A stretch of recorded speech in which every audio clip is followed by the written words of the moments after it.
신기수 전문가의 의견입니다. CPI 민감성 높일 때 지금 장이 민감하지 못한가요? 아니 지금 장이 이제 민감하니까 예. 우리 투자자들도 민감성을 좀 높여야 되겠다 하는 이제 의미고요. 일단 어제 미국 시장이 쉬었는데 이제 선물 시장은 좀 어젯밤에 이제 마감되기로 S&P 500 선물이 어제 0.3% 정도 좀 올랐고 오늘은 좀 선물 시장이 또 많이 오르네요. 예, 아까 보니까 이제 이미 나스닥이 0.8%까지 오르면서 우리 시장이 이제 반등이 좀 나오는데 일단 S&P 500 입장에서 S&P 500에 2,400포인트 거기가 이제 지지가 되는지를 S&P 500이면 2,400이 아니죠, 참. 3,900이죠. 3,900포인트 네. 지지가 되는지를 좀 이제 봐야 되겠고요. 거기가 만약 깨지게 된다면은 이거는 상당히 이제 시장에 이제 충격이 한번 올 겁니다. 그리고 우리 시장 같은 경우에도 투매가 한번 더 나올 거고요. 만약 거기 깨지면 3,750까지 이제 열어놔야 되기 때문에 근데 여기가 깨지느냐 안 깨지느냐의 이제 기로가 결국에는 뭐냐면은 CPI로 이제 보고 있습니다. 그래서 CPI를 확인을 좀 해봐야 되겠다. 그래서 지금은 이런 부분들의 시장 전체가 지금 거기에 관심을 갖고 있기 때문에 우리도 같이 동참을 좀 해야 될 필요가 있겠고, 환율이 지금 이제 우리나라 원달러 환율은 어제 이제 중국 환율 엄청나게 올라가면서 또 이제 같이 좀 올라갔던 부분이 있는데, 달러도 보면은 사실 지금 이제 달러가 상당히 좀 기로점에 와 있습니다. 달러도 전고점 돌파가 나오느냐 마느냐 이제 이런 부분들에 있거든요. 그것도 이제 CPI를 보면서 아마 이제 결정이 될 것 같은데 일단 달러 상승세를 어느 정도 좀 제어를 해줄 만한 이벤트가 이번 주에는 이제 ECB가 있죠. 8일 날. 거기서 이제 만약에 자이언트 스텝을 하게 되면은 유로화가 조금 좀 올라갈 것 같아요. 지금 1페리어티 밑에 있거든요. 근데 이제 그렇게 되면 달러를 조금 좀 막아줄 수 있을 것 같고, 근데 뭐 달러가 더 가더라도 저는 여전히 이제 9월 달에 금리 인상 폭에 피크가 나오게 된다면은 달러도 피크를 뭐 가져갈 걸로 생각을 합니다. 그리고 중국 쪽에도 지금 외환에 대해 가지고 지불 준비율을 좀 낮춘다, 2% 정도 낮춘다는 소식이 좀 있죠. 그래서 그런 부분들이 어느 정도 좀 달러를 좀 막아주지 않을까 좀 생각을 하고 있고요. 그래서 지금 이번 달이 저는 이제 원 달러 환율과 달러의 피크를 가져올 만한 그런 달로 이제 보고 있습니다. 어제 같은 경우에 이제 코스닥이 많이 하락했는데 키맞추기성으로 봐야 되겠죠. 코스피보다 좀 많이 올라갔기 때문에 코스피 기준으로 해서는 지금 이제 이번 CPI를 기점으로 해가지고 2,460이 깨지느냐 마느냐 이제 이런 부분들이 상당히 좀 저는 이제 관심을 좀 갖고 있고, 지난번에 제가 화요일 날 지난주 화요일 날 이제 2,470 얘기를 드렸어요. 2,470이 굉장히 강하다.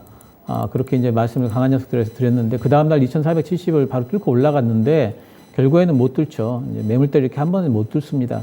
그러니까 지금은 이제 상방으로 못 가면 하방으로 빠지는데, 빠질 때 2,360이 깨지게 된다면 2,300선 테스트가 아마 나올 겁니다. 그래서 이런 부분들이 지금 이런 기로점에 있다는 거. 그래서 이렇게 CPI 불확실성이 있는 이런 한 주, 또 우리 시장 같은 경우에는 추석 연휴도 있고, 뭐 만기일도 있고, 이럴 때 굳이 우리가 종목을 많이 들고 막 매수를 적극적으로 하고, 오늘 같은 날 특히 이렇게 조금 반등 나온다고 또 뭘 막 매수를 하고 하는 것보다는 오늘 같은 날 오히려 좀 반등 나올 때 현금을 좀 늘리는 거, 이런 게 오히려 좀 지금 상황에서는 리스크 관리를 좀 하는 게 더 좋지 않을까. 지금은 이제 종목을 안 들고 있어가지고 수익을 못 보는 그런 리스크하고 종목 들고 있어가지고 손실난 리스크하고 두 개를 비교를 해보면은 종목 들고 있어가지고 손실날 리스크 쪽을 훨씬 더 관리를 잘해야 된다고 생각을 합니다.